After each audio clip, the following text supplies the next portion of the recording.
today we are going to talk about weight painting a little bit. So I get asked a lot about what the correct way is to weight paint, and honestly, just like sculpting, there isn't a foolproof way of doing it. It's just kind of something that you have to practice and get better at. However, I feel like the reason most people struggle with weight painting is because they don't actually understand what weights are and what weight painting does. So, for example, let's go here really quick. So looking at this leg bone, right?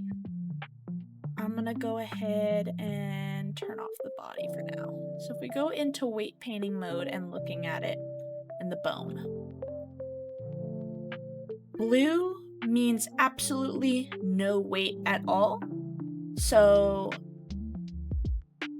for example, if I go into pose mode and I move the foot, because this area was red means absolute weight, it's gonna move. But because all of this stuff is blue, it's not gonna move with it, you know?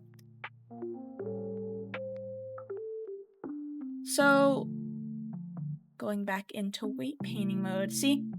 So when the foot bone moves, everything that is red is going to move with the foot. Now, these little transition areas right here, it gives some movement, but not total movement, because this is kind of like, on a body, this is where the joints would be, essentially. So this area is going to be affected by the foot, but it's also going to be affected by the leg. So you don't want it to just be a solid, like, blue straight to red. You're going to want a little bit of a transition here, too. You can do this by, if you come over here to the gradient tool, you can see it kind of gives a gradient, and you can also use the radial tool, which is the same idea. It's just instead of it being from point A to point B, it's a radial. It's going to be a circle, so it's going to move outwards like that, So I feel like people have to understand what weights do before they attempt weight painting, and I feel like that's why people struggle with it as much as they do. Okay, so going back into pose mode, let me put it here. I did do this wasn't rigged to any base at all, so I did have to do a data transfer to weight it to the body, but you can see it's not, we got some issues in the middle here. So really quick, let me stop pose mode for a moment. Okay, and then I'm gonna, just clicking on it, we're gonna go into weight paint mode really quick. And we're gonna find the leg bone, because that is the bone that I moved. So you can see this leg right here, the left leg, there's a portion that is blue here, right? And then if we find the right leg, we can see that this took over here on the left garter, which this is normal whenever you're using data transfer or anything that automatically generates, weights. It's gonna happen. It's not gonna be perfect. So this is an easy fix. Basically, we just need to get these little areas to match the rest of the mesh, which this is because it's kind of close together, it might be a little bit difficult to do so, but do not worry. If we actually, click on the rig and go to pose mode over here instead of our cats, we can do this. Oops, I keep clicking the thigh bone. Like so, and we can actually just go straight into object mode and it'll stay in this position. You can't do it in cats. Cats will automatically reset the pose, but if you just do it in Blender, regular Blender, it'll do that. So go ahead, click on this again, go into weight paint mode. So we want this to be completely removed. So I'm gonna set the weight to 0, the strength to 1, because this needs to be no weights, none at all. And now I'm gonna use the radial. It's still kind of cutting it close, so just scroll in, start from that point, and just pull out.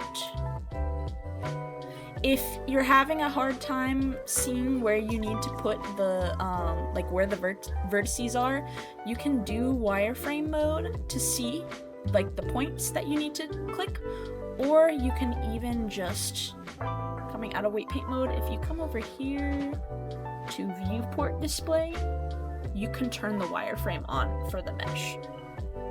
So.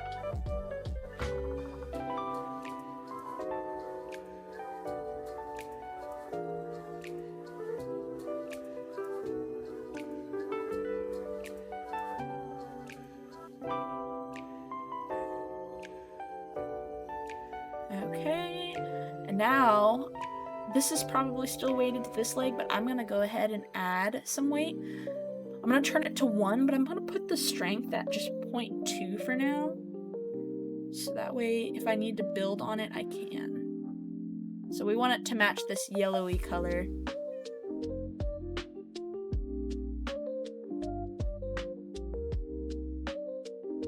Be careful sometimes when you're changing positions.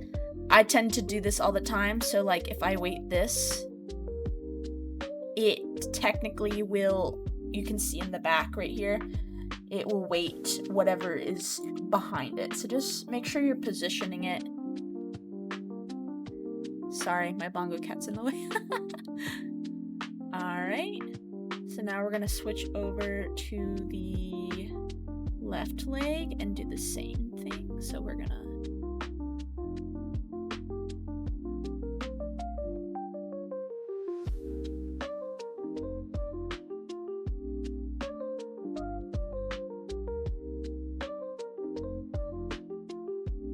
Yes, so now we gotta figure out what the other bone that it's attaching to is. So it probably is gonna be a thigh bone. Let's go ahead and check. Since they are some, yep, that's probably what it is. Yep, I see it. Boom. Okay. Going to the right thigh. Perfect. So that's what you'll do if you have just like some weird weight area. Let me see if I can find some clipping so I can show you guys how that works as well.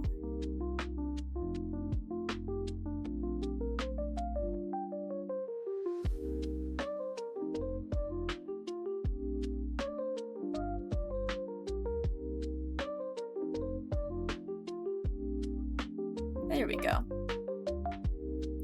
So using weights to fix clipping is a little more difficult. Like I said, there's not really a correct way to do it. It's just gonna take practice. Also, I will probably put this in a later video, you don't always need to use weight paints to fix clipping. Honestly, if it's minor, which just like these little parts right here, you could actually go into sculpt mode.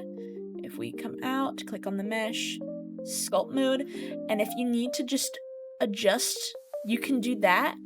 However, if it's something major, like this is a pretty big clipping, or like, you know, like armpits or crotch area, if it's major clipping and you rely on sculpting, it might warp the mesh when it's in its standstill pose. So just try to avoid sculpting whenever you're trying to fix clipping like that. That should be a last resort type thing. You can also use blend shapes, make a blend shape to kind of squish the body. I'll show you guys how to do that in a later video because I will be doing it. I rely on that way too much. But it's still a good idea to practice weights. So looking at it right off the bat, I can see, so this is the leg, right?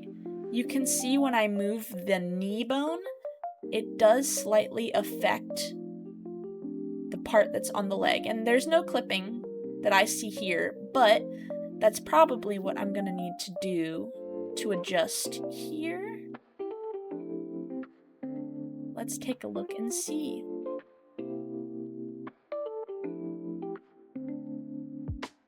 It might need to come off the leg, actually. So we're gonna go and find the leg. Now, I personally don't like using just the plain drawing. I like to start off with the radial tool specifically. So I want to remove weight. So it's set to 0, but I'm gonna put the strength at like 0.1 because you want to do this very slowly. So you can come here.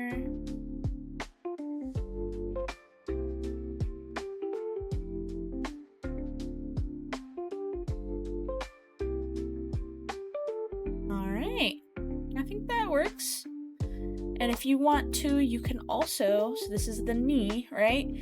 We can also try adding weight to the area, to the connecting bone. So I'm not gonna add a whole lot, just a teensy bit, because it's already pretty much fixed.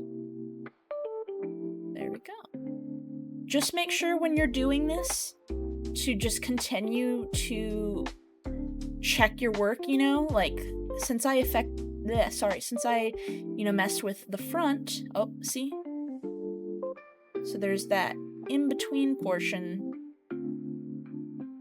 It's not major. I might just use weight paints for that. Or not weight painting, sculpting for that. Also this little spot I think I missed.